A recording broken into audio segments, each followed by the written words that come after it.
Hi, I'm Sean Peebles. You're here at Peebles Farms in Augusta, Arkansas, and we raise sweet potatoes, edamame, green beans, soybeans, corn, rice, and other vegetable crops.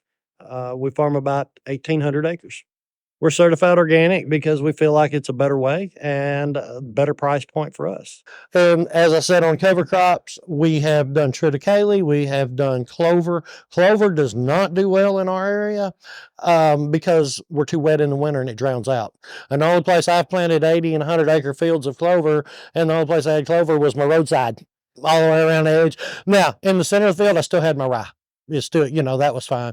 So we're just focusing on rye as our cover crop now. And like I said, we mainly are doing that as a volunteer basis because what I can do with the rye and what I do is we'll till some fields up before it heads. I will leave some fields to head out in volunteer rye. So I'm developing my own seed. So number one, I've still got organic seed and I'm not having to buy it. So now, does that create a problem? It can, because when you let ryegrass or any type of grass like that go to head and go to seed, the stalk gets hard, gets tough, and it's harder to till up. And I've had fields I thought, I'm never going to get this worked up and never going to get it planted. But you disc it 6 times, you'll get there. But that's our rotation for cover crops right now, predominantly. Now there's some other things that we're going to try. We've done black oats. We had black oats in that field last year, but it just seems like in our area of Arkansas, a lot of these cover crops just can't stand our winter. Just not because of the cold, just because it's too wet, and they drowned out and don't do well. Clover is just a disaster. I mean, I've tried it for 15, 20 years, and I've never had a clover crop hardly, except for on spots. So, and I would love to have clover. I know it's a good cover, and there are some others that we're going to try. And actually, Jared and I are going to look at one mustard, and we're going to as a fumigant for nematodes and some other things that we've got in the ground. But we've not done mustard. But I know it's a good fumigant. I know it's a good cover crop, and I want to try it. Whether we can do it or not here, I don't know. So anyway, that's our prep as far as our fertility. This farm here got no litter this year, and we are using an OMRI approved chicken pellet that we're trucking in from Texarkana, actually Center Hill, Texas, across the border. There's a reason why, because these farms have been litter has been applied at 2 to 4 ton per acre every year for many years, and our phosphorus levels are not, they're off the chart. We max it out. Don't know how high it is, but it's not readable.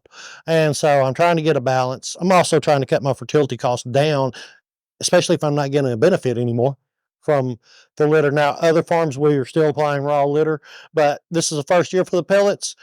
2 reasons we're going to use pellets, and we have used pellets: the versatility. When you're planting a food grade crop and you're using raw litter, if the crop is below ground, such as sweet potatoes, 120 days prior to harvest, that has to be out.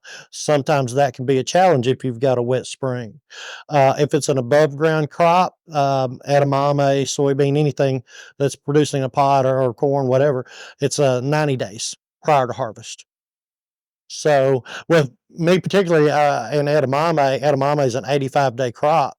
So I've got to get that litter out at least a week before I ever plant to be able to meet the 90 days at the end of harvest. So all of those things go away with the pellets because it's a cooked product and there's no contamination issues as far as salmonella or any of the other things that could come from raw litter. We're also going to be doing mid-season side dressing. We've never been able to do that with raw litter. We have to apply it all in the spring. So with the pellets, they're easy to apply. I'm not having to hire anybody to apply them. And we did go 500 pound to the acre on this farm of pellets pre-plant. I'm going to go back over the top mid-season with 500 more pounds. And then we may do another shot of, well, the corn for sure. Now we've already put on 1510, which is a fish fertilizer. We're getting that out of Thayer, Kansas. There is a supplier there. So we're doing 2 pounds. We've already done 2 pounds. So we've got 30 units out just a week or so ago. We'll do it again.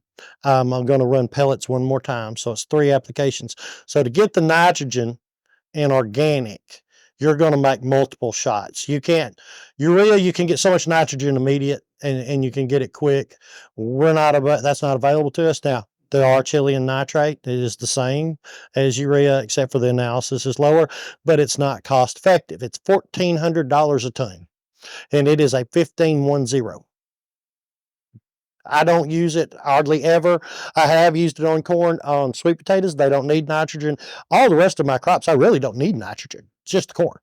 And we've used Chilean nitrate on and off throughout the year. You're only allowed to use it for 20% of your nitrogen needs. Now, that is a super gray area in organic because who picks your nitrogen needs? Well, you do, but you need to back that up with some university research to follow because they're going to question where'd you get your information from. So I just, yeah, or Jared, exactly. So I just put very low amount. We'll do one time. The rest of it we're doing with fish. We're predominantly doing with fish and the pellets. And you can get OMRI approved pellets. I saw actually a few days ago a guy contacted me, and you can get them that are 15-3 pellets now. So you can get the same amount of nitrogen that the conventional guys are. It's going to cost you more money, and you're going to make multiple applications. You have to spoon feed it. There's no product that you're going to put 100 units out at one time like the conventional producer. You can do 30, and that's what we do. We're shooting for 30 units any application to get to 100, 150 units of N throughout the year. How are you getting the pellets out of the truck? No, I actually bought a high-rise wagon. One of these spreader buggies. Mine's a Newton Crouch out of Alabama. They're not cheap, but they also apply lime too. So if I ever want to apply lime, I can. But you can get a truck to do it. Commercial applicator will do it. And pellets come out very easy. I saw you can get a plane to apply it on there. You can get a plane. If you got that wet spring. That's right. And as a matter of fact, I probably on this corn will not be able to go back through it, and we'll be doing it with a plane. So, but they have no problem applying them through anyway. It's very, very easy, very stable product. Price wise, in Arkansas, a ton of raw litter is running $20 a ton. The hauling is probably just as much as the litter, depending on how far you have to go. The pellets versus raw litter, they say, and of course, this is our first year with it, so 500 pounds is equivalent to 2 ton. Okay. I've met about $10 versus $20 a ton. Okay. So I'm using 2 ton when I go raw. So I'm at $40 an acre. Let's forget the hauling. Let's just talk about the fertility. I can do the pellets at $20 an acre. So it's about half. But we don't know how good they are yet. We'll wait till the end of. There are things that you lose when you go to a cooked product, like your microorganisms, things like that you get in raw that you're not going to get in pellets.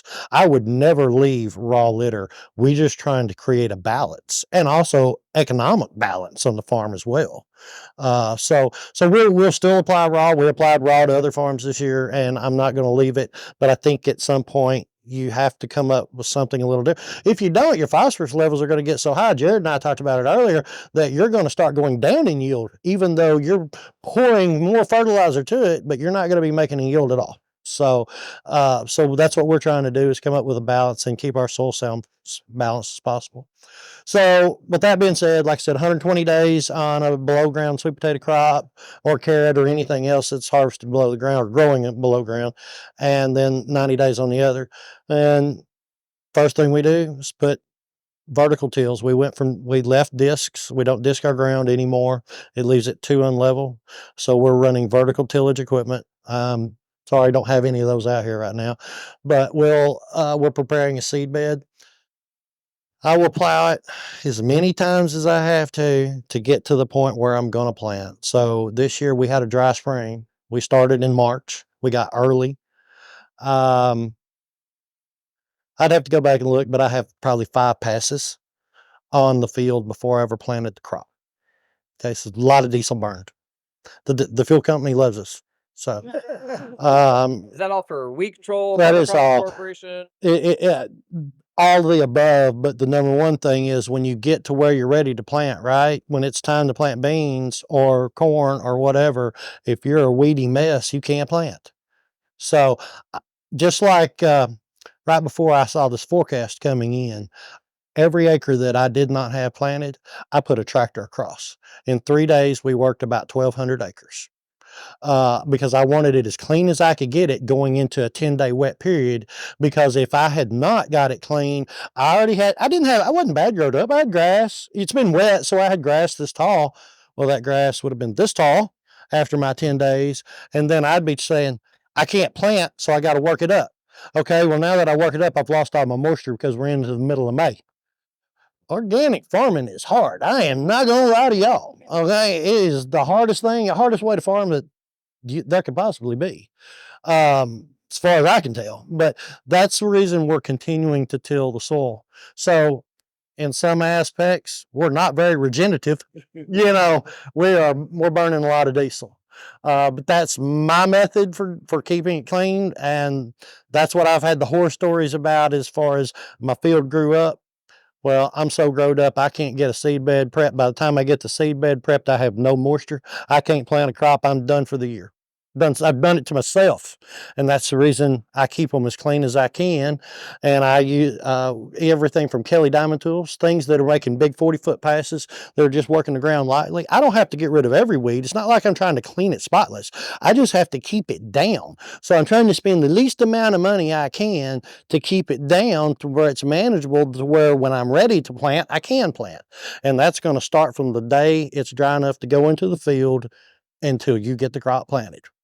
And is that in March? Is that in February? I have sat here and not planted a single seed in the ground till June 1. And that wasn't but a few years ago when we were real wet in spring. And yes, I grew up and it was a disaster. And what do? Well, number one, the first thing that I've got going for me is I can irrigate every acre, and I prefer pivot irrigation. That way I can plant when I want to. I can control my water. Row irrigation, and there's a lot of this out here that is row irrigation. It works, but you can't plant a crop into it. You see what I'm saying? I can turn a pivot on. I can put out 3/4 of an inch and come back and plant the next day. I can't row irrigate it and get it up. That's the difference. So I like pivots for that reason. Gives me that much more flexibility. Did you say Pivot irrigation, any overhead irrigation. I've used water guns in the past. They're a disaster. But anything that you can wet that ground with, because you are tilling it. And I'll tell you that if we get in, well, even from this point on, when I go in to start planting, I've got a vertical tiller do-all, something smoothing that ground off, and I don't want him 10 minutes ahead of my planter. Because anything that's over a couple hours, I'm losing my moisture. I've got to get the seed in. Conventional guy, no tilling, he never loses his moisture. He can plant, just keep going. But as soon as I work that ground up in 95-degree heat, I'm losing moisture that deep. So number one, I don't want to work it any deeper than I got to get rid of the weed pressure, and I want that planter right on his butt. If that planter stops, everybody on this farm knows those tractors better stop too. Everybody stops. And then when the planter gets back going, everybody gets going. And I want you so close you don't hit him, but no further than that. And that's the way we go across the fields. So once we've got it planted, so let's talk a little about planting. I'm overpopulating on every crop except for sweet potatoes, because it's just pretty standard. I mean, that's a different, sweet potatoes is a different animal from everything else. But with soybeans, my population that I'm planting is 169,000 per acre. Okay. You see that rotary hoe right there? That's the first thing going in the field, and it's going to take 10% every time it goes across the field. And I'm going to run it 2 times, maybe 3, maybe 4. Depending on how much rain I've got, how much grass and weed pressure we've got in the row. It's the only tool besides that tine har over there that is going to take it out of the row. So on corn, I'm running 36,000. On soybeans, 169. I'm shooting for about 30 to 28,000 on corn, and I'm shooting for around 120,000. I don't really care. As long as you don't get below really 100,000, you're still in the mark to make the same yield. But 169,000 is a whole lot of seed, And we have done tests on this farm. I had a guy, well, it wasn't really a test. It was a guy that we put the wrong sprocket on, and we planted at 250,000.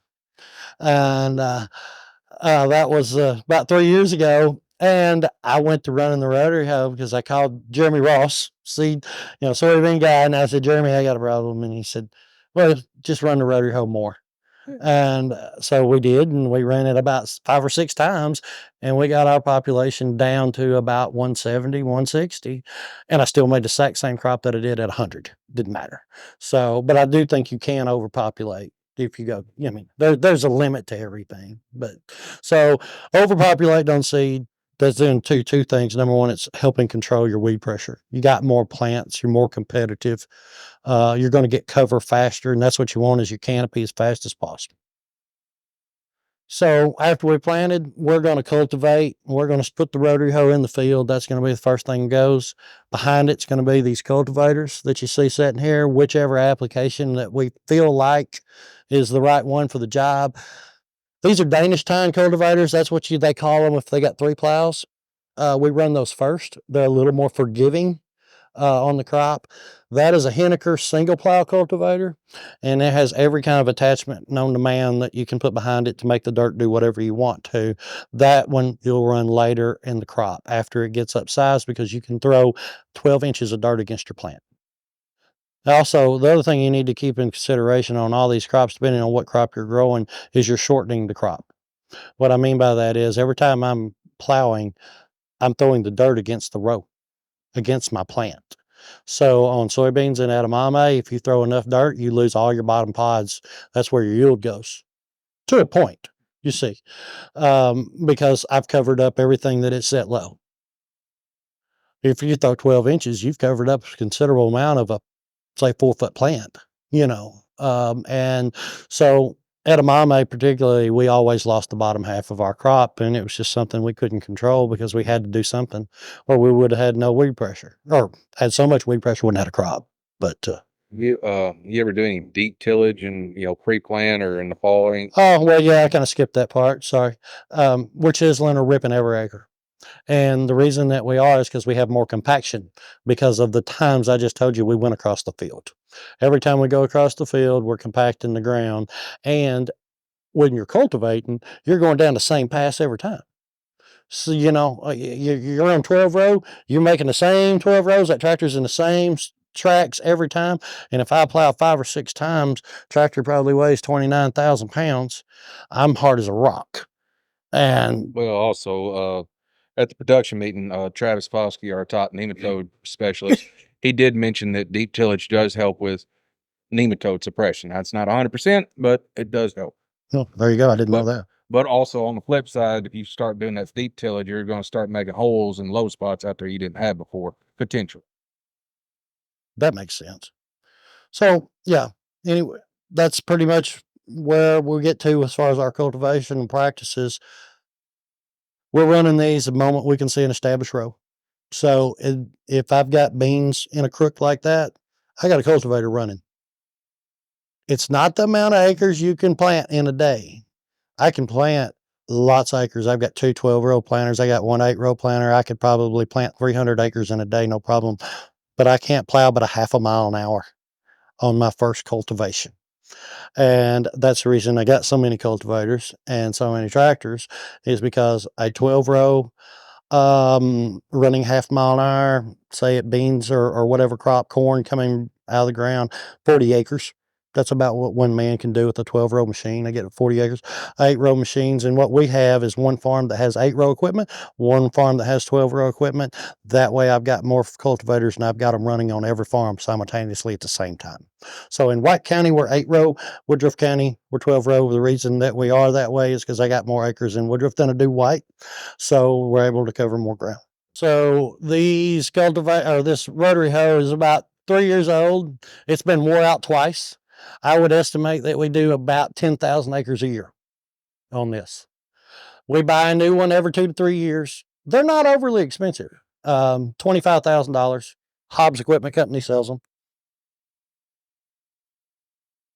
The spoons. So if you're running a rotary hoe, if you're going to a sale, you want to buy a rotary hoe, this spoon right here should be past the size of a dime. If it's not past the size of a dime, it is wore out and you need to be looking for another one. As you can see, this will be the last year for this one. But take a dime out of your pocket, put it on the spoon. If the dime is wider than that spoon, it's gone. you need to be replaced. So what does the spoon do? So Why is it so important? the spoon picks out the weed, picks out the dirt. If it was a straight tine, it would poke a hole in the ground. That's all you get. It's a hole in the ground. This actually lifts the ground up, throws a chunk out. They were actually designed 50, 60 years ago as weed management. Over the years, they got formed. Everybody started running them for crust busting. When crop got rained on, wasn't out of the ground, you can bust the crust with that. But they were really designed for weed management in the beginning. This is a 30-foot. They're very versatile. You can run them at high speeds if you want to be aggressive. If you don't want to be aggressive, you can run at very low speeds. We will run this one when the crop is 4 to 6 inches tall, 13 miles an hour. Well, you can imagine that we can do 300 or 400 acres a day easily. But if I'm running it on a corn crop, which I've got a lower population per acre and more tender, then I'm running it 5 miles an hour. We don't get a lot in a day, but that's just the way you've got to do it because the population of the crop and the type of crop. So versatile tool, just used in many different ways, and also the depth. Ooh. Oh, man. Yeah. So the depth of these tines and how far you put them in the ground, you don't want this as deep as your seed. So if you're 2 inches deep when you plant, you need that 1.5 inches. If you're 2 inches, you're going to pull it out. Now, you're also going to have damage. But like I said, you're overpopulating, compensating for that damage. And I tell everybody, all my guys, when we go to the field, we have this meeting once a year. Say it's a war of the weed. And in every war, you're going to lose soldiers. And the winner is the one with the most soldiers left at the end. So, every field I've got, it's got weeds, it's got grass, but I've got more crop than I got weeds or grass. So that's the first thing, like I said, that goes into the field. I actually like running this in front and then behind it. So we'll look at this cultivator. Like I said, it's a Danish tine. This is a 12-row. It's a Kraus. All the major companies, John Deere, Case, Kraus, any of the others I can't think of right now, but your major manufacturers stopped making cultivators. All of them made cultivators. Case, John Deere, all of them made cultivators till 1995. 1995, Roundup Ready had came out on the market. It killed the market for the cultivator business, and so they quit. So for me, this cultivator came from Decatur, Illinois. I'm going up north and buying them from farms that are, a lot of it is in more organic areas. Some of it is just smaller farms. You just can find nicer cultivators that are old up there. In Arkansas, you really can't find anything more than an 8-row because 8-row was where we were at on the farm wise in 1990s. So you're not going to find a lot of 12-row equipment as far as cultivator. But like I said, this is Danish tine. We're running 6-inch plows on the front. We're running 10 inches on the back. This has a little more forgiveness than what we're going to look at over there. These plows move, they wiggle, they're flexible. These shanks stretch, you can see. So it's just a little easier on the crop. What it does is when you're plowing through there, you're throwing dirt. So this is my row, and I wish it wasn't wet. It's a lot easier to show you than to explain to you, but I'm not trying to plow my weed up. Not the one that's right next to my row, because I got a root system on that plant that I'm going to kill if I get too close to it. So what I want is my plow to throw dirt over here on my row without covering my crop. Whatever speed that is, these speeds change constantly. Whether the crop, you have different places in your field that's more fertile. When I got a bean that's that tall, I might be able to run 2. The rest of the field, there may be this tall, I might be running 1. So I'm constantly changing that speed, no matter what, to throw that level of dirt. And I want as much dirt around that plant as I can. And I tell everybody, I had a field man from Edamame came to the field one day and he said, I just left your field over there and your cultivator guy just killed that crop. There's hardly no beans left. Well, I go over there and there was beans. You could barely see them. They were about so much. I said, it's perfect. You're not going to kill it as long as it can see sunshine. I don't care how much dirt you put on it. As long as there's a leaf that is seeing daylight, it's fine, and you're probably cleaner than you would have been otherwise. So When this crop gets up to, right in this area, I'm running 6 or 7 miles an hour. I can do 300 or 400 acres a day, no problem. I can keep up. It's when this crop is this tall. And what you miss the first 2 cultivations, that's what you have the rest of the year. Is you're not going to clean it up once it's 6 inches tall. You've got to do it at this size. So, What's these? well, those coulters are just to hold it in the row. We are running RTK, so everything that we run is auto steer ready, guidance, and it is the latest, greatest, most accurate system that you can run. So there's 4 systems in the United States. One of them is the basic, which is WASP, which is free. And then SF1, SF2, SF3, and then RTK. What RTK is that we're running off independent towers, and I have frequencies for whatever town I'm in to hit that tower. I also have a base station that I can set up in the field to get me a little more accurate than that. So I want my guy not to have to drive the tractor so that he can be turned around looking at what he's doing. We still have to drive the tractor. It's still not perfect. It's never going to be perfect, but it does take the stress, the fatigue off of the driver, and he does a better job. If he's not worried about where he's at in that row and turned around looking, he can regulate his speed faster and do a better job. So what else be regulating? Just Depth? speed, No. depth?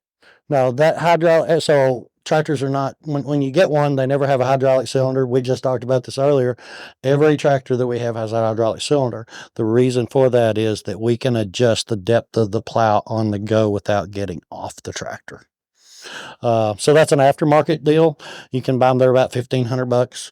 And like I said, the first thing that we do is put one on, because if we got off 3 times between here and the highway, we would never get anything done. Plus, we just do a better job. It just because he knows after he's made a pass or 2 in that field, I'm kind of hard up here on this hill, so I'm going to lean this plow back before I get there. So other than that, I mean, you're just really focused on let's throw as much dirt and not kill our crop. That's all it is. Now, when I said I can run that behind, I've had people that covered up too much crop. I can take that rotary hoe and go right behind them and uncover it again. It will take the dirt off the crop too. And I have saved a lot of acres of crop because I preach and preach, y'all be aggressive. We got a lot of weeds, yeah. And then they wind up covering some up. And then we'll take that, we'll run behind them at 13 miles an hour, run it lightly. It'll uncover everything on top. So there's lots of uses. I can't preach enough about them. I love them. And like I said, we have 2 of them on the farm, and we're swapping them for new ones just because we wear them out. Those spoons that we talked about, so each one of those aftermarket, because I've tracked online, the cheapest I can find is $50 per one of those spinners. I don't know how many there is on there. I did count it one time. I think it's 130. So times that by 50, you're just better off to go sell that one, get another one, start over again. But John Deere's are probably $100 a piece, but there's an aftermarket place in Iowa who's making them for $50 with the bearing. Now, if you're on small scale, I highly recommend just buy the spinners. You can get an old rotary hoe out of a fence row. They're everywhere. Make a 5 foot, make a 6 foot. You can make them any size you want to, and just put the spinners on it. And you can do it for very little money, and you'll wind up using it for everything. So a cultivator like this, very inexpensive. I bought this one probably more expensive now than when I bought it, but I've had it 10 years and paid $5,600 for it. And it's a 12 row. So, and it was a late model, as good a one as I could find in the market used at the time. So they're not overly expensive stuff, Now, when we want to go to expensive stuff, oh, sorry, go ahead. If I'm buying one of these, what am I looking for? What are you going to say? Walk away, it's worn out. Oh, pick it up off the ground, grab it right here, how much slack it's got in those bushings, okay? If it's straight, you can still replace the bushings, you just got to figure the cost, okay? How many Band-Aids are you going to put on? A bunch, there is, if you've got a straight toolbar, you can make it work no matter what. I highly recommend, and I started in the fence rows of every junk farm around here, $200 a piece, bought every 8-row cultivator I could find, because You don't want to buy parts. You want to buy more cultivators. I have parts cultivators for this one that I didn't ever intend to put in the field. I intended to strip the parts. This shank is $350. Break 4 or 5 a week plowing. You hit rocks, whatever. So I told you, I think I get $5,600 for this cultivator. If I bought it one part at a time, it'd be 70,000. That's and all of them the same way. Doesn't matter. Those little wheels in the front, they're right now running me $150 a piece, and the bearings go out every day. So we keep spare parts, and we try not to buy anything at a dealer that we can not buy. But if you're running 8-row equipment, it's much easier to find all that stuff in fence rows because people had it around here. And just for $1,000, you can buy 3 or 4 of them, and you got enough parts to run for 2 or 3 years for very little money. Any other questions? Sorry. Okay. These are expensive, and they have all sorts of attachments on them. So they're using road grader blades to cut the ground instead of a plow, so they don't wear out. So you can make an entire year without changing a plow. Now, we didn't talk about that. Those plows are 6s and 10s. I mentioned that. A 10-inch plow is running $15. 6-inch plow is running $10. You got 13 units. Do the math. So we'll get about 500 acres on a set of plows, and then we swap it. These we never swap, once a season. And I don't know how many acres we can put on them because we've never wore them out. I have flipped them. They're flippable. So once you wear one side out, you can flip it, do the other. You'll see that this all looks new. That's because it is. It's not ever been into a field. That's a new attachment because Henniker has all types of attachments. You could literally make this into $100,000 cultivator if you just wanted to keep putting their attachments on. So they make these little fingers that attach here. They go back, and there's one sitting here and one sitting here, and they're working in between the row. I think maybe some people have seen those. That's the poly finger that works together. Yeah, so Henniker has those as well, and they're just on an arm. They fit over here, and there's like 10 different fingers for 10 different crops, type of deal. So they also make hoods that, like I said, the options are unlimited. These, like I said, are expensive. So this basic cultivator without any attachments, without any of this, just the plow, is around 70,000. Put the attachments on the back, and your just price just continues to go up. So, but does it have an advantage over that cultivator? It does. You see how the wings are, and the wings are adjustable. So you can spread them out and bring them in. Everything on this cultivator is very adjustable and very user friendly. And I guess that's why they as high as what they are. You also have enormous amount of down pressure, so your ground never gets hard. Those cultivators do have a problem taking the ground, especially if you're not busting it out every single time you're going through the field. It will get so hard that those plows just will not take the ground. And I make everybody that's on a cultivating tractor have a pocket full of pennies, because you can take change and put in the back of the plow and tilt the nose down to make it take the ground. So everybody's got a pocket full of change out here during cultivator time, because the pitch of the plow, you can put more pitch on it, it'll take the ground. If you don't have that pitch and it's running flat, it'll just slide across the top of the ground and not take it. These, they're going to take the ground no matter what. They're more like a subsoiler if you want them to be. But you can adjust this right here to throw as much dirt as you want, and you can actually cover up a crop that's almost this tall. You can throw that much dirt. So everything has its place, like I said. As you see, it's got the coulter in the front. Everything's got a coulter in the front to hold it in place, except for a rotary hoe, and you don't want to run it straight. You want it to wiggle. And the reason you want it to wiggle is because if you get a finger over the top of the row, it will peel the whole row out. Or if it's moving side to side, you only get a section of it as it goes across. So that's your other option. That's the only 2 options other than flaming cultivators that I know that they're on the market today, is the single sweep or the Danish tine. All types of variations of them, all types of companies that are still, that have them or had them. It's just your preference. What's your preference? Or what do you tend to run more? I tend to run that more. Even though that's my $5,600 cultivator versus my $50,000 cultivator, I like that one better. But at times when the crop is bigger and I've got a lot of weed pressure, and let's say that you had a soybean crop that got knee high, and we got into this environment where we had 14 days of rain, you were clean before, but now you're starting to develop a problem. That's your ticket right there, because you may have weed pressure this tall that is going to hurt your crop before season's out. But that I can throw that much dirt on a crop that's knee high.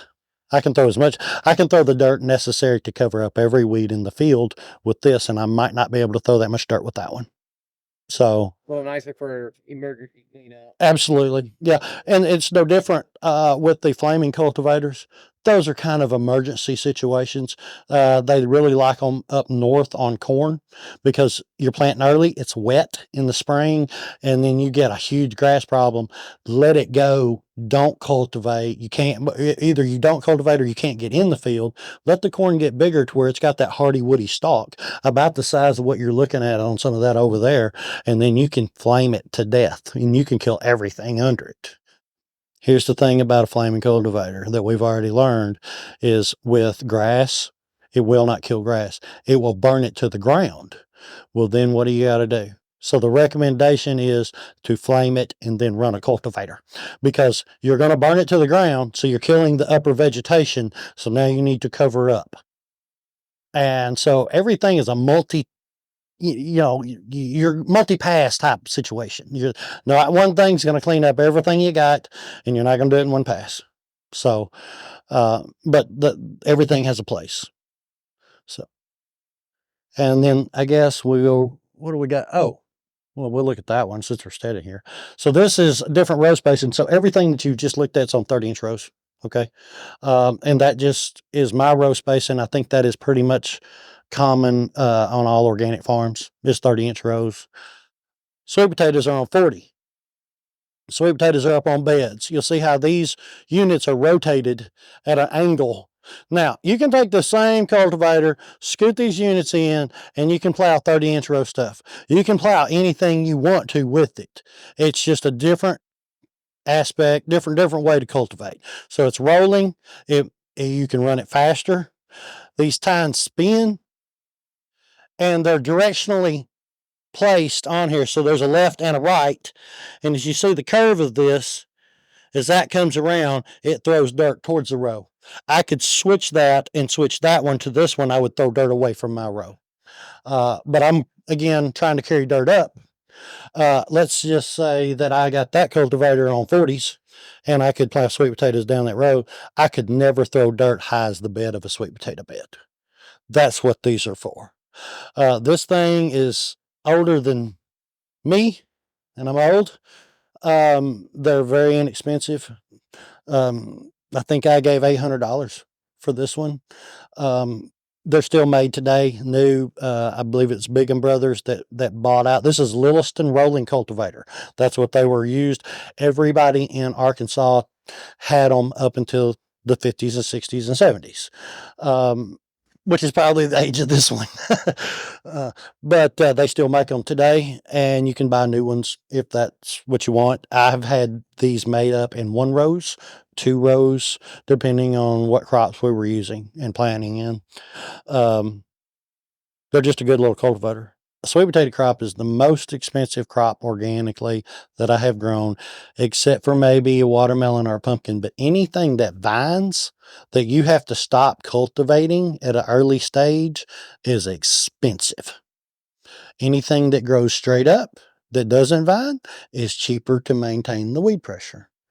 So where my chopping cost comes in, these sweet potatoes will vine, and I will cut these vines off one time. But I'm not going to stunt the plant any more than the one time. And then I'm done, but I've still got these big open areas where I don't have vines for a while. I mean, it's eventually going to become a carpet, but between the time that stops running and I get this full canopy, I'm chopping with a 54-man crew. And if I get into wet, I have ran up to $1,000 an acre. I've done 120 acres and it cost me $120,000 to get across it. And it was either that or I was going to lose my crop. And I already had so much in it, I couldn't quit. Now, You would have thought, I mean, convention teaches you that if you get a good stand and those vines take off, it smothers the weed, I guess. here's the problem. The grass, it will smother. But when it gets thick, it turns into a carpet. And when the digger comes through, it doesn't shake apart. When it comes up the chain, I have had, and this is what happened to me on the edges where we didn't control the grass the first year. It was a sheet. It was just a sheet. Those chains shake like this and it breaks the dirt loose, and that's what leaves your potatoes so that your guys can grab them. If you have so much grass root system in the ground, it's almost like sod. That's exactly what it is. It's sod. And then, so that digger goes 10 feet, fills the chain. All the guys grab it, flip it upside down, take the potatoes off underneath, and then you go another 10 feet. Now, if you can imagine doing 150 acres that way and how long it would take you, it's not cost effective. So that's the problem. You can smother it out. You're right. They'll grow above it. And like I said, broadleaf pressure is not a huge issue for us on any crop. It is not expensive to pull pigweeds. Nobody likes to do it, but when you're running in crews like we do, and we do this on a daily basis, I mean, we know what we're doing. We actually can chop most soybean fields or corn fields for $75 an acre. And that is exactly what most guys have as far as chemical costs, from what I've been told. But I can do any field up here, $75 an acre, unless I just have a real issue in a low area or something.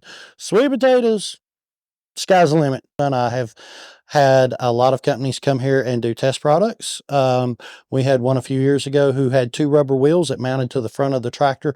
They were hydraulically driven. They had a speed in the cab, and you ran it above your crop and it pulled the weeds up. I think some of y'all have probably seen these on the internet.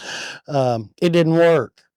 Reason it didn't work is because of pigweed in dry ground in Arkansas sometimes needs a dump truck to pull it out of the ground, and it would probably have worked fine up north in some loamier soils and some other type of weeds, but a pigweed, we tried it for 8 hours out there, and when we put enough pressure on the 2 wheels to actually try to pull the weed up, it snapped it in 2.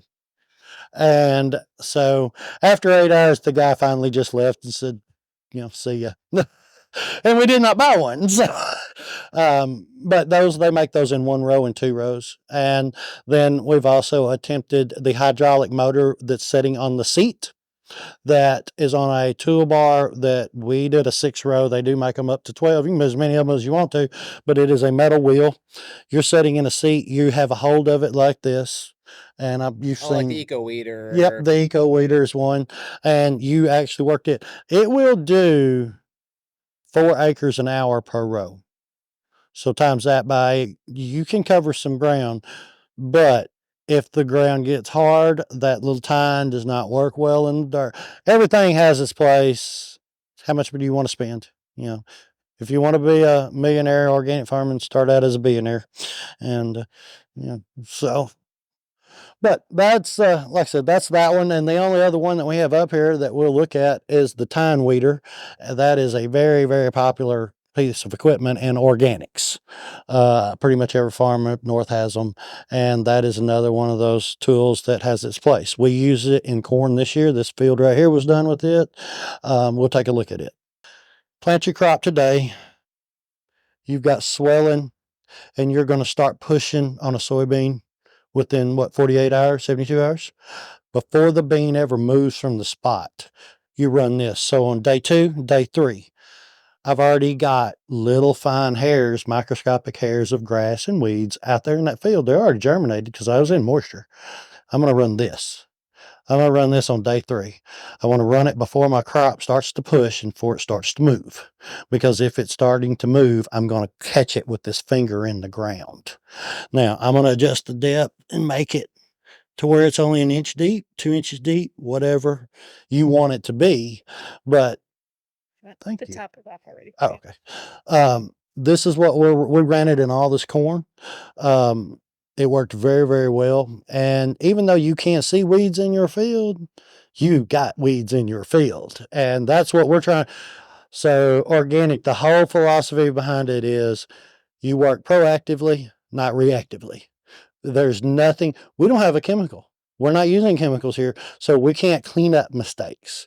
So we don't want to get a mistake. So everything you do in a proactive way. It's not burning a lot of diesel. You're not pulling much, So on this tractor, I can run this over 100 acres for probably 25 gallons of diesel, you know. And a lot, and you do see that, that is a big tractor. These are not necessarily tractors we're plowing with. We're using smaller tractors. There's two of them sitting over there. They're just hooked to sweet potato planters. So an 8-row cultivator, I'm running a 100 horsepower tractor. Okay, that's all I'm running, which is very equivalent to what a 4020 would be back in the day. So that kind of gives you an idea where we're at. But that's what I'm wanting to run. It's just the fact that I've got so many cultivators and I'm trying to get over so many acres and I only have so many tractors. So everybody gets a cultivator, whether you're big or little. But I can plow on that tractor 2 days on 25 gallons. That's inexpensive. Yeah, that's not bad. That tractor right there, it's going to burn 50 gallons a day, just sitting there idling. It's not efficient at all, but I have to have it for tillage. And, it's just, so that's just part of it. So the smaller the tool that you have, or the tractor that you have, the better off you are. And because you're going to burn a lot of diesel organically, you're going to make a lot of passes. Well, I'm gonna say that again. That was a really interesting point. what's that? The size of the tractor, the smaller. The smaller yeah, smaller tractor you are, the better off you are, the less diesel you're going to burn, and cheaper the tractor. That tractor, $300,000. That tractor, $56,000. Big difference. Like I said, this is very old, so you have multiple adjustments on the tines. This is your adjustment here to make it more aggressive. You can pull your crop out of the field with it. It's aggressive enough that you can kill your crop. More so you see that it's in the least aggressive. I've actually never run it in anything but the least aggressive. I don't know why you would need to go more aggressive, because I struggle with it damaging a lot of crop as is. But you have those adjustments. It's sliding freely up and down its pipe. So it's actually riding on itself. This is just to keep it here. Okay. This is actually not touching much except for the wiggle when you're going through the field. So the 2 chains in the front are holding it. That's your aggressive. And then again, we've got this hydraulic third arm that's adjusting down pressure on the back of the tractor. And you'll see, I think it's these wings, because Dad and I were fooling with them earlier. I've got little wedges. So everything, you're going to make your own adjustments, even with these other cultivators. This is not supposed to be here. This is not factory. These wings were drooping because of use, and it's older. So we just came in here, stuck a wedge, and made them all back level again. You'll also see that tine is pulled up. The reason this tine is pulled up is because it was killing my corn right there. That tine was just giving us trouble. So what did I do? I just reached up and grabbed it and pulled it up and got it out of the way. Everything is variable on the conditions you're in and the crop you're doing. Everything. And I think when I bought this one, I gave $1,300. So, just depends on how much money you want to spend. Yeah, I started in the fence row. I highly recommend the fence row. It's worked well for me. So that's pretty much it on the cultivation side. We've done a good job of keeping this fairly clean. When I'm walking across the field, I'm looking for perfect. Because there's no such thing, but that's what we're looking for, because if you think it's perfect, then you don't have too many weeds. If it looks like it's a little weeds, You don't want to get complacent. yeah, exactly. So, and you'll see that the dirt is higher here. That dirt was not there. That dirt was thrown. That's what we were talking about, throwing that dirt from that cultivator. You can really see it on this row. So this was planted flat. This was not bedded. So the dirt came from here, had to come from somewhere. This is why I don't like to bed. If you bed, you have very little dirt to throw throughout the year. I like to plant flat. Now, did I plant my corn on beds? I did. And that's because we're planting so early, I worry about them drowning out. So but the moment that I can stop the bedder from running and go back to planting flat, that's what I want, because I want as much dirt here to be able to put here. And if I'm putting a bed down, if I'm already placing it on a bed, number one, the crop is already higher than my cultivator, which makes it harder to throw the dirt up versus flat. So that's why we don't like to bed, and we're only bedding. I will stop that bedder when we get to the 1st of May. Once we start getting late enough in the year that our rains slow down. The problem with planting corn in April is that you stay cool and it doesn't dry out, and you wind up out of the field longer. So for that reason, we bed, and also warms the ground up. All the same reasons that people bed conventionally, actually, is higher seed bed and warmer temperature. But organically, if you can plant it flat, you're better. You're much better off. What cultivator choice will be your choice to come through here next? I am stuck between that Danish Tine, the red one, or the one, either one. At this stage, you're really in between. Now, if I was 4 to 6 inches taller, I wouldn't run a Danish Tine cultivator. I would run the one with the big sweeps and throw the dirt.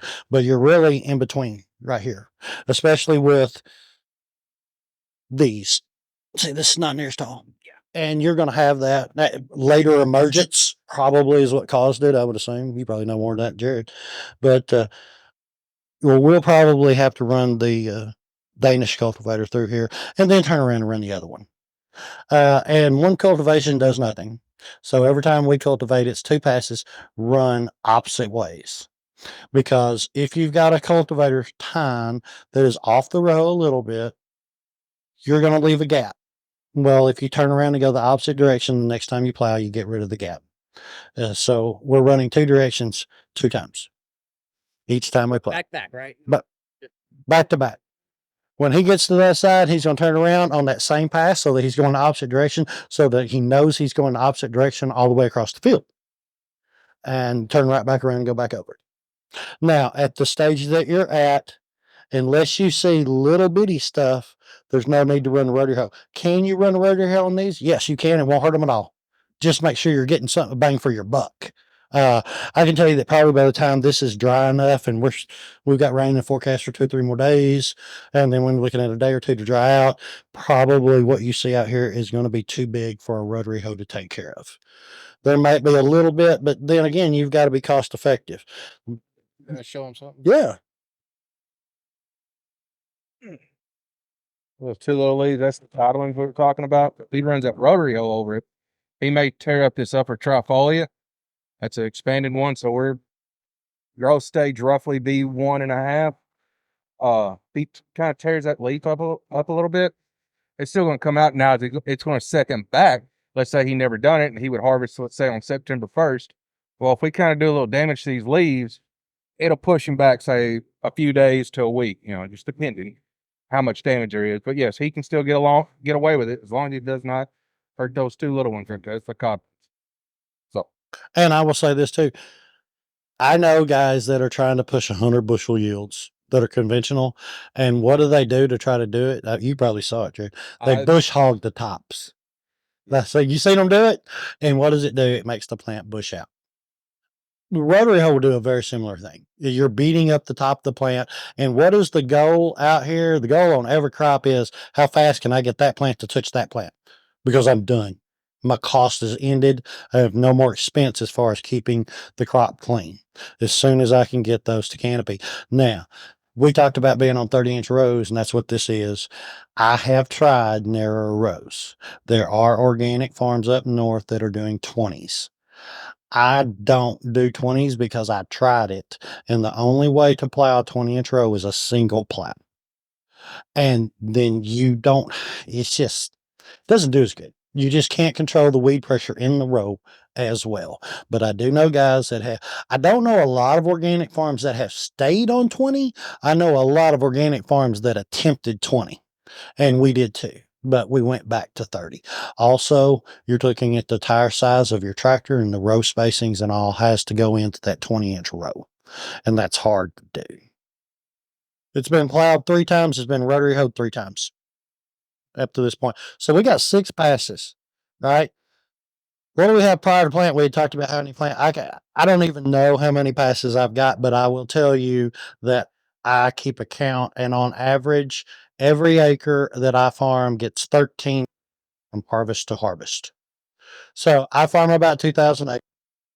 I'm making 13 passes. Do the math. We're working a lot of acres. We're working as many as the guys farming 25,000 acres. And I would love to cut my passes out. I just can't figure it out. And that goes back to, well, I think organic is a far better. I've got two little boys that are running around somewhere over here that I know they've gotten out of school. They can walk out here. They can pick up anything they want. I don't have to worry. They can get on any piece of equipment. I don't have chemicals. I love that. I like it. And I also like the fact that we get a premium. But are we overly environmentally friendly as far as fuel consumption? And when we talk about regenerative agriculture, and I know that's the buzz in America right now, I can tell you that I have had Indigo Ag and some of these other companies that are studying carbon come in and study our carbon footprint, and we don't rank so high because of the diesel fuel consumption of the farm. And Especially if you're running a smaller tractor.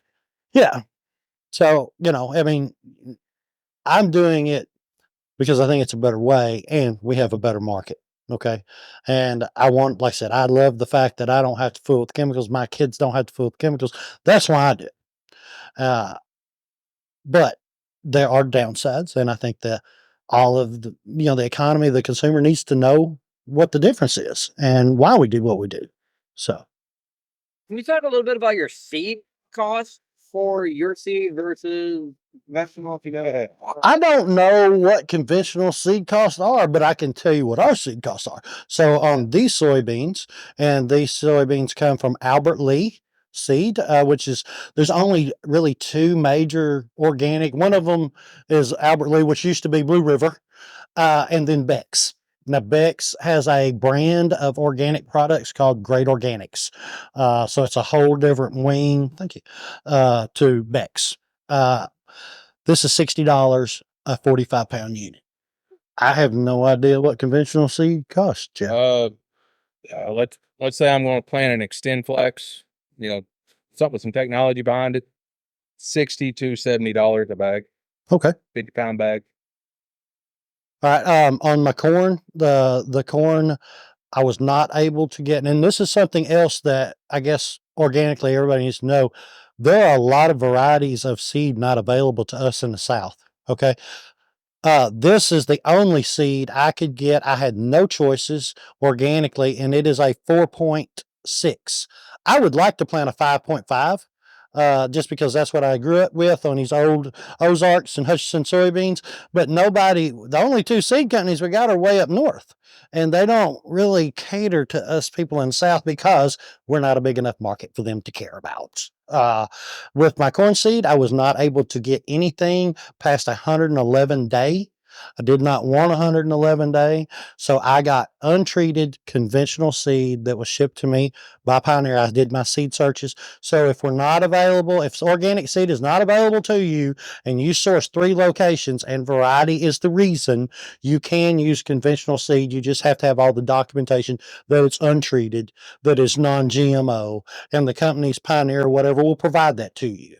My corn seed was $280 untreated. I hear that's really high because they buy treated seed for $280 to better. So they charged me more for untreated seed just because they could, I guess. I don't know why.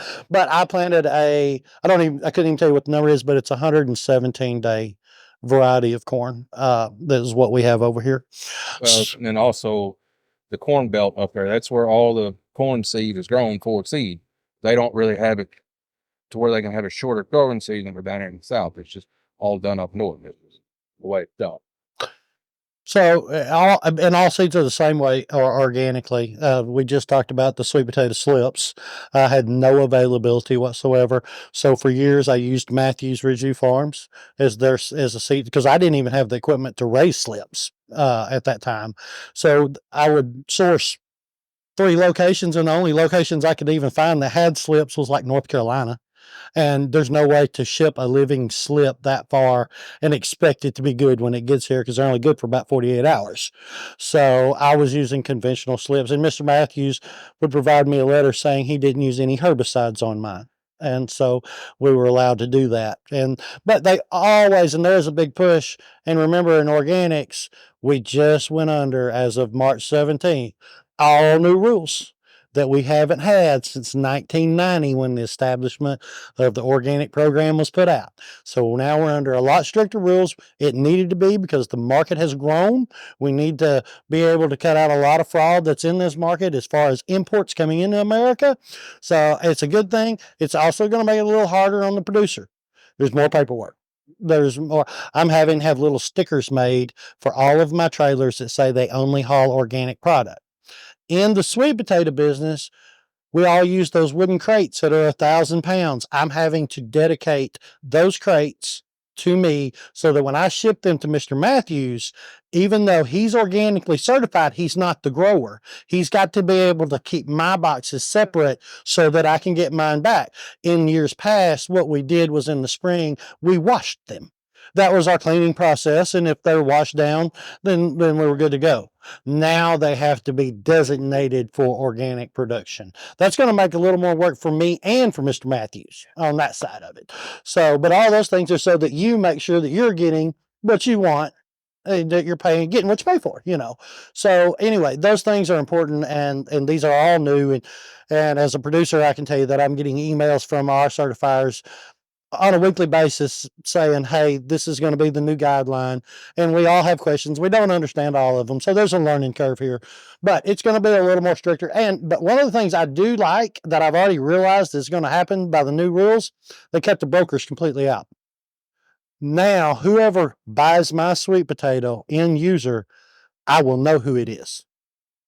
Before, the brokers did not have to be certified.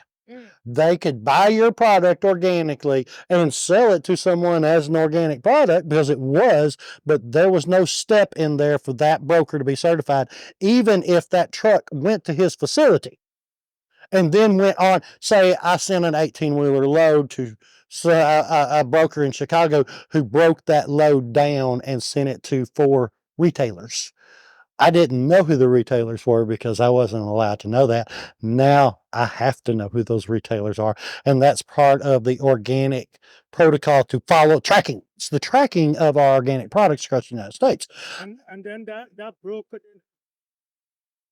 He did not. Now he does. Now he does. But also in my office, I have to keep a file of who bought my product. So not only do I get the broker, but I get the guy that sold to the broker. So why do I need the broker anymore? See what I'm saying? So it's going to change organic industry significantly, in my opinion. Now, in some ways, not so much, but I can tell you that in 13 years, I have never known where my soybeans went till a month ago. And they're all going to Muleshoe, Texas.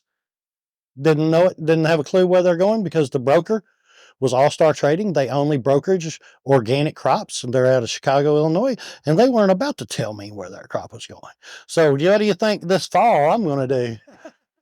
Call Muleshoe, Texas, and whatever. I'm really curious to see what the broker was taking from me. I think whether it's $1 or $2 a bushel or what. But that's going to happen on all organic products nationwide.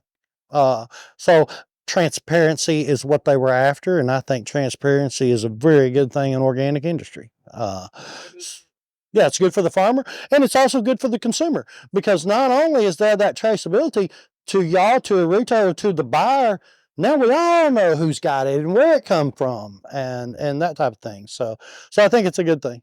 But that being said, there are changes that are going to be made, and also USDA said that the farmer had 20 minutes per day of paperwork to stay certified organic. That was what I read years ago.